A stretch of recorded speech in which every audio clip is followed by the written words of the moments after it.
दोस्तों, स्वागत है आपका कूल बडी ऑफिशियल में। मैं हूं आपका दोस्त शुभम और आज मैं लेकर आया हूं एक ऐसी कहानी जो शायद आपको रात को अकेले ट्रक, सड़क या हाईवे पर जाने से पहले 100 बार सोचने पर मजबूर कर देगी। ये कहानी है एक ट्रक ड्राइवर और उसके खलासी की, एक खौफनाक रात की जिसने सब कुछ बदल दिया। अगर आप मेरे चैनल पर नए हैं तो जरूर सब्सक्राइब करें, क्योंकि रोज मैं आपके लिए ऐसी ही रोंगटे खड़े कर देने वाली कहानियां लेकर आता हूं। और हाँ दोस्तों, आप किस शहर से ये वीडियो देख रहे हैं कमेंट में जरूर बताएं। अगर आपके साथ भी कभी कुछ रहस्यमयी या डरावना घटा है तो आप मुझे व्हाट्सएप के जरिए अपनी कहानी भेज सकते हैं। तो चलिए दोस्तों, अब बंद कर दीजिए अपने कमरे की लाइट्स और सुनिए मौत के ट्रक की वो रात। रात के काले पर्दे पर टिमटिमाते ट्रक के हेडलाइट किसी बीते वक्त की यादें काटते हुए आगे बढ़ रहे थे। पुराना अशोक लेलैंड का ट्रक था। उसका रंग अब जंग खा चुका था, लेकिन अंदर बैठा आदमी रामभजन यादव, 45 साल का, अब भी वक्त से लड़ता एक मजबूत इंसान था। उसके हाथ सख्त थे, जैसे उन पर वर्षों की सड़कें खुदी हों। आंखों के नीचे हल्के काले घेरे और होठों पर बीड़ी की महक उसका परिचय दिए बिना ही सब कह देती थी। वो आदमी था जो जिंदगी के सामने कभी नहीं झुका। रामभजन कभी एक किसान था, लेकिन जब बारिश ने 2 साल तक खेत नहीं छुआ और बैंक ने ट्रैक्टर खींच लिया, तब वो ट्रक चलाने लगा। बीवी की मौत ने उसे और अंदर से तोड़ दिया।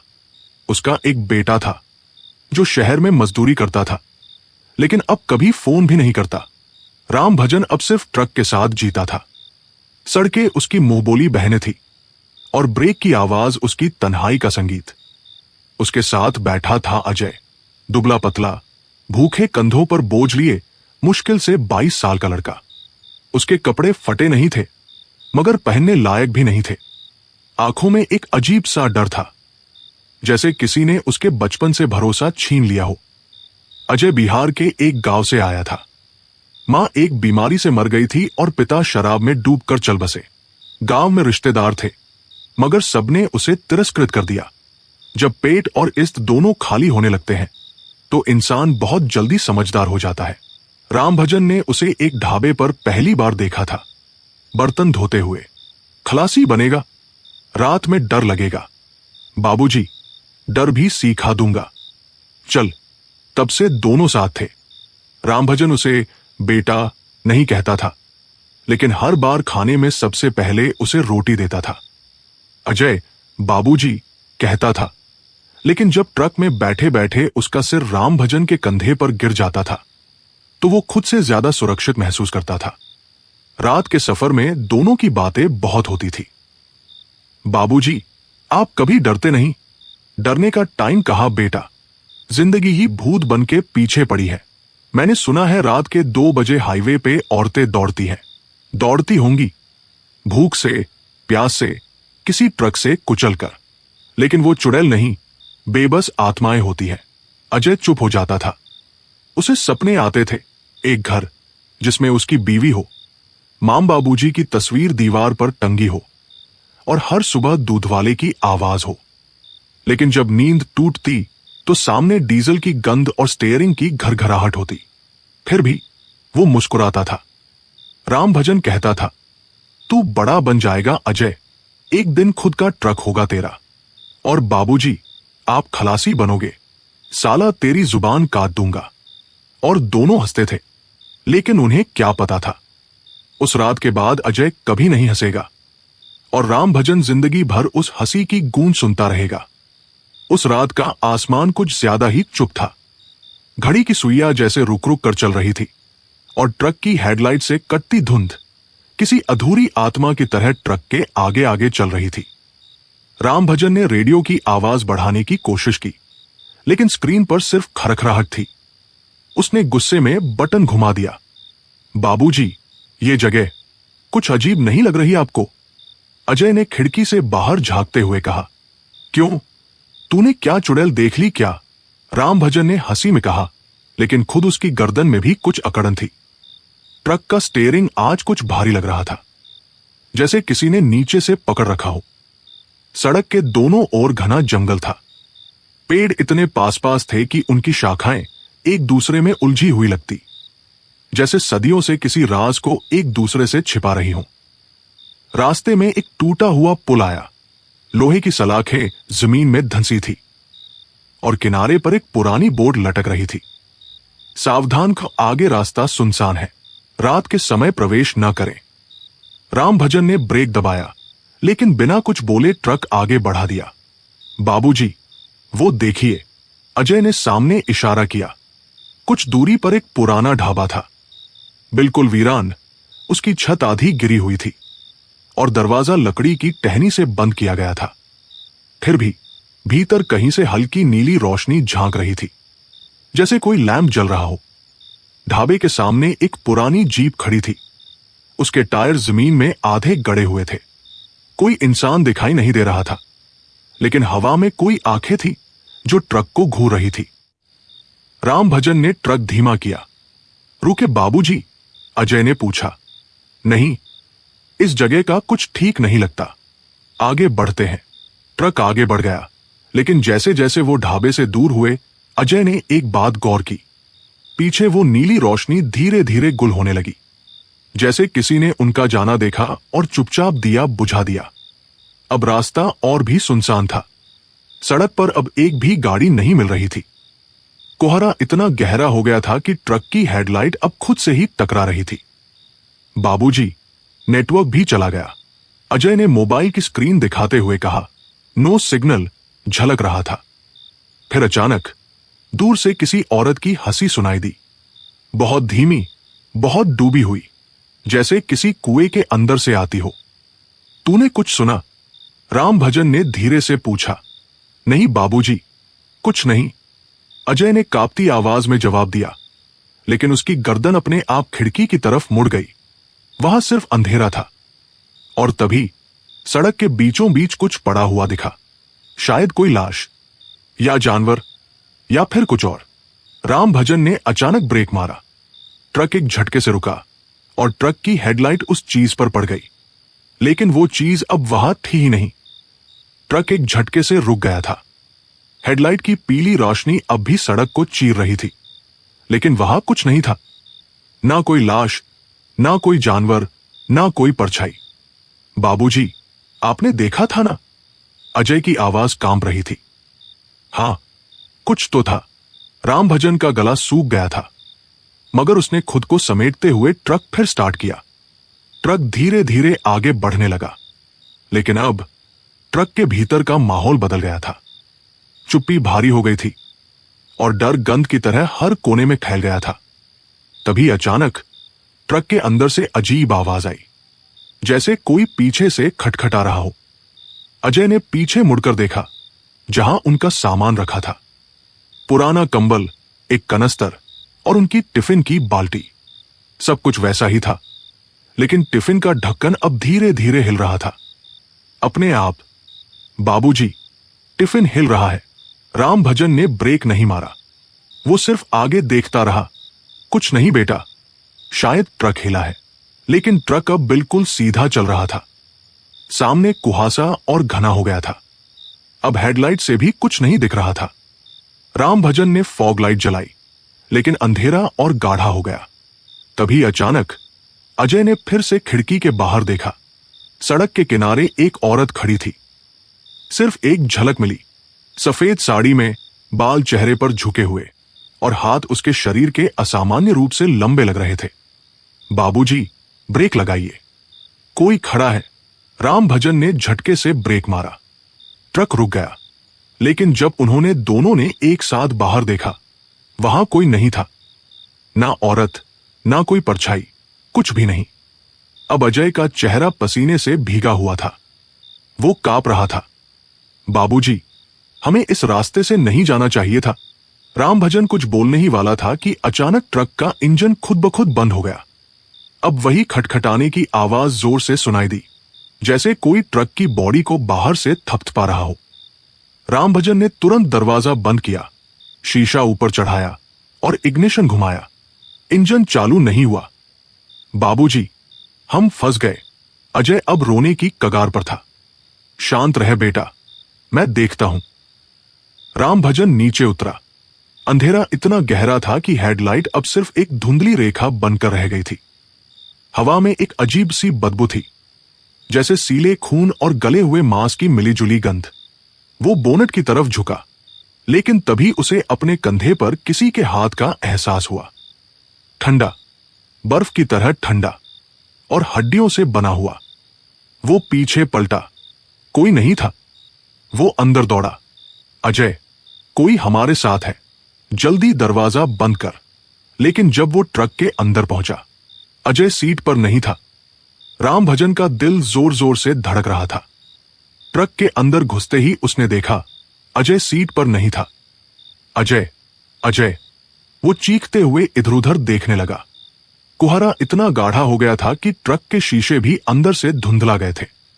फिर अचानक पीछे से एक सधी हुई धीमी सीटी की आवाज आई। रामभजन ने धीरे से मुड़कर पीछे की ओर देखा। ट्रक की पिछली सीट पर कोई बैठा हुआ था। उसका शरीर बहुत पतला, लंबा और टेढ़ा था। बाल भीगे और उलझे हुए, जैसे किसी ने उन्हें घसीट कर निकाला हो। उसका चेहरा पूरा दिखाई नहीं दे रहा था, बस उसकी दो बड़ी बड़ी गहरी काली आंखें अंधेरे में चमक रही थी। अजय, रामभजन ने कांपती आवाज में पूछा, और तभी उस साय ने गर्दन घुमाई और एक झटके में आगे झुककर घुड़की मारी। वो अजय नहीं था, वो कोई और था, कोई ऐसा जो इंसान नहीं था। उसकी आंखें अंदर धंसी हुई और मुंह इतना फैला हुआ था जैसे किसी ने दोनों तरफ से खींचकर फाड़ दिया हो।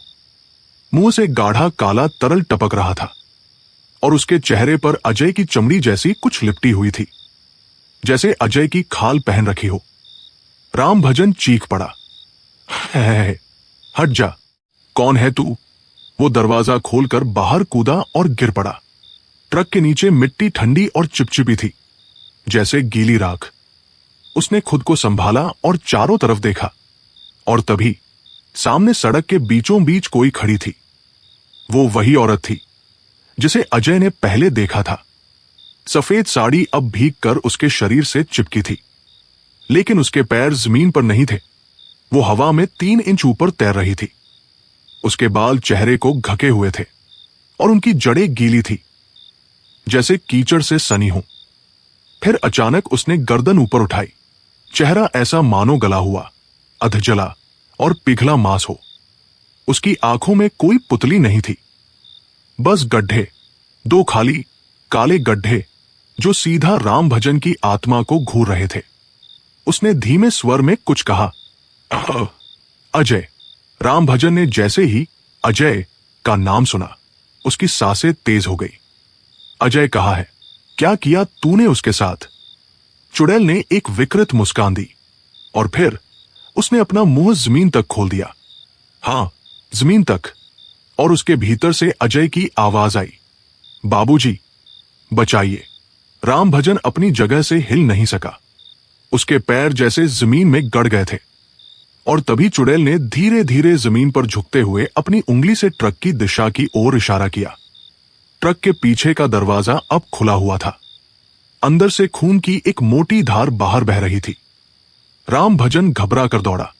उसने ट्रक का पिछला दरवाजा खोला और वहां पड़ा था अजय का शरीर, अधखाया, आंखें फटी हुई और पेट की जगह सिर्फ गड्ढा। रामभजन के मुंह से चीख भी नहीं निकली। उसने अजय को छूना चाहा, लेकिन तभी अजय की गर्दन खुद ब खुद घूम गई और वो फुसफुसाया, अब तुम्हारी बारी है बाबूजी। रामभजन ट्रक से पीछे हट गया। उसके हाथों में अजय का लहूलुहान अधमरा शरीर था, लेकिन वो जानता था अब कुछ नहीं बचा। अजय की आंखें खुली थी, पर उनमें जान नहीं थी। बस एक बात अजय की लाश कह रही थी, मैं मौत को छू चुका हूं। तभी हवा में एक आवाज गूंजने लगी, जान लोगे तो जान खोगे। ट्रक की हेडलाइट अचानक बंद हो गई। सब कुछ अंधेरे में डूब गया और फिर एक जानी पहचानी आवाज उसके कान में गूंजी, रामभजन, तू नहीं बच सकता। रामभजन ने कांपते हुए चारों ओर देखा और उसकी नजर पड़ी उस एक पुरानी टूटी हुई मील की पत्थर पर, जहां कुछ उभरा हुआ लिखा था, भैरव घाट आगे 3 किलोमीटर। उसे याद आया, इस जगह की कहानियां वो बचपन में सुनता था। कहते हैं यहां कभी एक औरत को जिंदा रेत में गाड़ दिया गया था। 50 साल पहले इस रास्ते पर एक औरत चला करती थी। नाम था संध्या। वो हर सुबह दूध बेचने जाती थी। गांव से शहर, साधारण चेहरा, मीठी हंसी और सीधी चाल। लेकिन एक रात शराबी ट्रक ड्राइवरों का एक झुंड उसे घसीटकर इसी जंगल में ले आया। उन्होंने उसका सब कुछ छीन लिया, उसकी मर्यादा, उसका विश्वास, उसका शरीर। फिर उसे जिंदा रेत में गाड़ दिया। उसने मरने से पहले सिर्फ एक बात कही थी, मैं लौटूंगी और हर उस ड्राइवर को निगल जाऊंगी जो रात को इस रास्ते से गुजरेगा। और उसी दिन से हर साल एक ट्रक ड्राइवर और उसका खलासी इस सड़क पर लापता हो जाते थे। अजय भले ही गरीब था, लेकिन उसकी आत्मा साफ थी। चुड़ैल को आत्मा की नहीं, शरीर की जरूरत थी। उसे एक नया लिबास चाहिए था, क्योंकि उसकी पुरानी सड़ी हुई देह अब सड़ने लगी थी। अजय का डर, उसकी मासूमियत, वो सबसे आसान शिकार था। और जब उसने अजय की आत्मा को अपने शरीर में घुसा लिया, तो उसकी भूख और तेज हो गई। अब बारी थी राम भजन की, जो उस जमाने के गुनहगारों में से एक का बेटा था। हां, वो शराबी ट्रक ड्राइवरों में से एक राम भजन का बाप था। और अब बेटे को चुकानी थी पिता के पापों की कीमत। राम भजन की आंखें भर आई। उसे अब सब समझ आ गया था। उसके सामने दो रास्ते थे, भागना या माफी मांगना। लेकिन चुड़ैल अब और इंतजार में नहीं थी। काली परछाई फिर से सामने आ चुकी थी। उसका चेहरा अब और भी विकृत था, और उस पर अब अजय का मासूम चेहरा भी टंका हुआ था। राम भजन ने घुटनों के बल गिरकर कहा, माफ कर दो, मैं अजय का कसूरवार नहीं, मैं तो बस उसका साथी था। चुड़ैल एक पल के लिए रुकी। हवा शांत हो गई। फिर वो बोली, कसूर तुम्हारा नहीं, लेकिन मौत तुम्हारी तय है। और जैसे ही उसने ये कहा, वो हवा में उड़ती हुई राम भजन की ओर झपटी। राम भजन चीखने ही वाला था। चुड़ैल की विकृत छवि हवा में गुमड़ती हुई राम भजन पर झपटी। उसने आखिरी दम तक भागने की कोशिश की, पर पैर जमीन से जकड़े हुए थे। उसकी चीख हवाओं में खो गई और उसके चारों ओर अंधेरा छा गया। ट्रक की मोटर अचानक गरजने लगी, लाइटें टिमटिमाने लगी और ट्रक खुद ब खुद आगे बढ़ने लगा, बिना किसी के। राम भजन को महसूस हुआ कि वो अब ट्रक के अंदर फंसा हुआ है। चुड़ैल ने उसकी आत्मा को घेर लिया था। हर सड़क के मोड़ पर उसे अजय के खून से सने हुए चेहरे दिखे, और उन सभी ड्राइवरों के कर्कश चीखें गूंजने लगी जो इस हाईवे पर कभी गायब हुए थे। राम भजन के पास केवल एक विकल्प बचा था, इस मौत के ट्रक को रोकना, वरना उसकी भी आत्मा इस रास्ते पर सदैव के लिए फंसी रहेगी। राम भजन की सांसें तेज हो चली थी। ट्रक के अंदर घुटन बढ़ रही थी, जैसे कोई अदृश्य पंजा उसकी रूह को कसकर दबा रहा हो। बाहर काला कोहरा घना होता जा रहा था और सड़क पर अजीब सी छायाएं नाच रही थी। मुझे इस ट्रक को रोकना होगा, राम भजन ने अपने आप से कहा, लेकिन उसकी आवाज अंदर से गुम हो रही थी। अचानक ट्रक की स्पीड बढ़ गई। सामने कोई रास्ता नहीं था, सिर्फ अनंत अंधेरा। उस अंधेरे में अजय की चीखें गूंज रही थी, बचाओ बचाओ। राम भजन ने हिम्मत जुटाई और ट्रक का स्टीयरिंग पहिया घुमाया, लेकिन पहिया अपने आप घूम रहा था, जैसे कोई उसका नियंत्रण ले चुका हो। चुड़ैल की काली परछाई धीरे धीरे ट्रक के अंदर आई और उसके चेहरे पर विकृत मुस्कान खिल गई। अब तुम मेरे साथ हमेशा के लिए रहोगे। राम भजन ने अपनी आखिरी उम्मीद जगाई और जोर से बोला, संध्या, मैं तुम्हारी कहानी जानता हूं। मैं तुमसे माफी मांगता हूं, कृपा करो, मुझे छोड़ दो। कुछ पल के लिए सब कुछ ठहर सा गया। चुड़ैल की आंखों में एक चमक आई, जैसे कोई दर्द उस दिल में छिपा हो। फिर अचानक ट्रक रुका और वो कोहरा धीरे धीरे छंटने लगा। राम भजन ने ट्रक से बाहर निकलकर आसमान की ओर देखा, जहां धीरे धीरे पहली किरणें चमक रही थी। वो जीवित था, लेकिन उसके दिल में हमेशा उस रात की छाप रहेगी।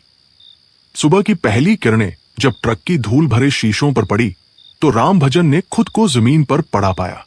सांसें थम सी गई थी, लेकिन वह जीवित था। उसके हाथ कांप रहे थे और दिल की धड़कन अब भी तेज थी। उसने चारों ओर देखा, सड़क खाली थी। कोहरा धीरे धीरे छंट रहा था। अचानक उसकी जेब में कुछ ठोकर लगी। उसने हाथ डाला और पाया एक पुरानी फटी हुई साड़ी का टुकड़ा।